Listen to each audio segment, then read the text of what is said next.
এই দুটো সুন্দর শোপিস এনে দিয়েছে আমার মেয়ে। জানে আমি ঘর সাজাতে ভালোবাসি। এটা আসলে কি বলো তো, কেন কিনেছি, কি করছি, কেন লাগাবো চোখের তলায়, আস্তে আস্তে ব্লগটা দেখো, ঠিক জানতে পারবে। তুমি কি এমনি করে থাকবে দূরে, আমারি মন মানে না, কেন যে ধরা না দিয়ে ডাকো মাসির সুরে, তুমি কি এমনি করে থাকবে দূরে। গুড মর্নিং, আমি কাবেরী আবার নতুন ব্লগ নিয়ে চলে এসেছি। আমার ব্রেকফাস্ট দেখো, স্ট্রবেরি দিয়ে স্মুদি বানিয়েছি আর একটুখানি ওর ওপর হানি দিয়ে দিচ্ছি। হ্যালো ফ্রেন্ডস, তোমাদের সামনে আজ সকাল থেকে আসতে পারিনি। হাতে দেখো আটা মাখছি। সবাই জিজ্ঞেস করে দিদি তুমি কি করছো, কি বলবো, রান্না করছি নালে পড়াচ্ছি। এই সকাল সকাল কাজের মাসির ফোন এলো যে 3 दिन আমি আসবো না, কারণ मेरा हस्बैंड का जो चाचा है बगल में ही रहता है, वो मर गया कल, तो हम लोग को गांव से बाहर 3 दिन निकालने नहीं देता है। तो वाह, वेरी गुड নিউজ।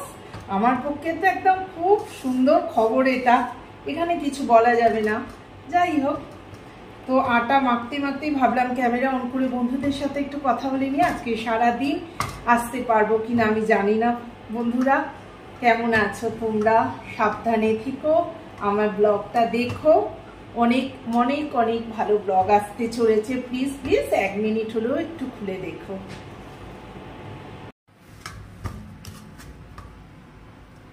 সুন্দর করে আটা মাখা হয়ে গেল।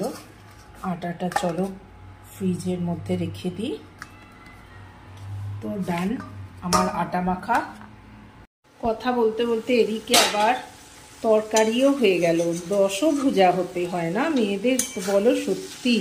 চচ্চড়িটা বসিয়েছিলাম, দেখছি আরে হয়ে গেল।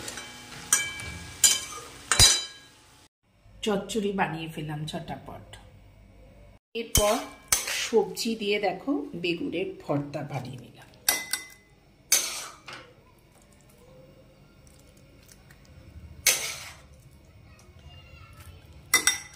সবজি মানে ক্যাপসিকাম, টমেটো, রসুন, পেঁয়াজ, কাঁচা লঙ্কা আর কি কি বলবো, কড়াইশুঁটি সব নিয়ে অপূর্ব খেতে হয়।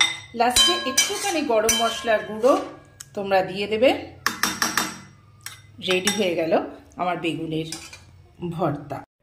রান্না হয়ে গেল, চচ্চড়ি করে সব ফিনিশ করে তারপর ভাবলাম তোমাদের সাথে একটু কথা বলতে চলে আসি। বন্ধুরা তোমাদের কিছু জিনিস দেখাবার আছে।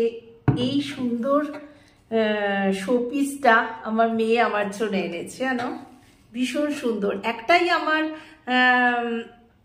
সব থেকে ভালো লাগা জিনিস হচ্ছে গান আর ঘর সাজানো। একদম রান্না করতে ভালোবাসি না। এই হচ্ছে একটা শোপিস। আর একটা এনেছে, ও জানে যে মা খালি ঘর সাজাতে ভালোবাসে। আর এইটা দেখো কিরম লাগলো জানাবে। এই দুটো জিনিস। আর একটা কথা তোমাদের সাথে শেয়ার করব বা দেখাবো হচ্ছে, আমি একটা জিনিস অর্ডার করেছিলাম, আমি নয় আমার মেয়ে এসে দেখছে আমার চোখের তলাগুলো, বয়স হচ্ছে তো চোখের তলাগুলো ফুলে যাচ্ছে। তা ও বললো মা এই জিনিসটা তুমি একবার ট্রাই করে দেখতে পারো। তো দেখো জিনিসটা নাইকা থেকে অর্ডার দিয়েছে, খালি এইসব জিনিসটা ছোট, তাই ভাবলাম তোমাদের সাথে সামনে আনবক্সিং করি।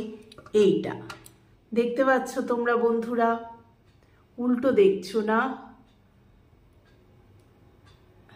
যাই হোক, আমি বলে দিচ্ছি হাইড্রা আই সিরাম প্যাচ। ওকে, এইটা বলছে যে মা এইটা তুমি ইউজ করে দেখো তো, সবাই বলছে খুব ভালো, চোখের তলায় লাগিয়ে রাখতে হবে, তাতে পাফিনেসটা, চোখের তলায় যে পাফিনেসটা সেটা নাকি কমে যাবে। আবার তোমাদের সামনে থেকে দেখাচ্ছি।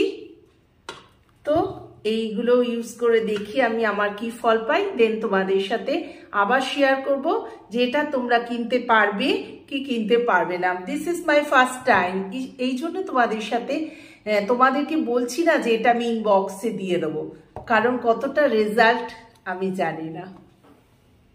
এবার দীপঙ্করের আসার সময় হয়ে গেল। আমি কি কি রান্না করেছি আজ তোমাদের সাথে শেয়ার করছি। এই দেখো, উপরে তো ভাত কড়াই আছে, নিচে এই যে মাছের মাথা দিয়ে মুগের ডাল করেছি। এটা খুবই পছন্দ হচ্ছে দীপঙ্করের, আমার মেয়ের আর আমার মোটামুটি লাগে, কিন্তু দীপঙ্করের ভীষণ ভালো লাগে। মাছের মাথা আনলেই সোমা বাঁধাকপি নয়, মাছের মাথা দিয়ে ডাল করো, সে বিয়ে বাড়ির মতো। এখানে করেছি ডাঁটা আলু পোস্ত। এখানে দীপঙ্করের, আজকে আমি মাছ খাবো না, দীপঙ্করের 1 পিস মাছ ঝাল দিয়ে করেছি। এই হচ্ছে আমাদের লাঞ্চ, আর একটু পাঁপড় ভাজবো। আজকে আমি নিরামিষ খাবো। বাইরে দেখো কটকটে রোদ। এই ঘরে চলো, আমার গোপু সোনা চান টান করে বসে আছে, লেবু খাচ্ছে, আর বাইরেটা তোমাদের দেখায়। ওয়াও, কি ভিউ!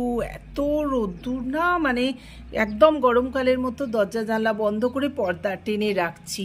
চলো টাটা। এই ছোট ব্লগটা যদি তোমাদের ভালো লেগে থাকে তো do like, share and subscribe my channel Kaberi Jibon Kotha. Tata.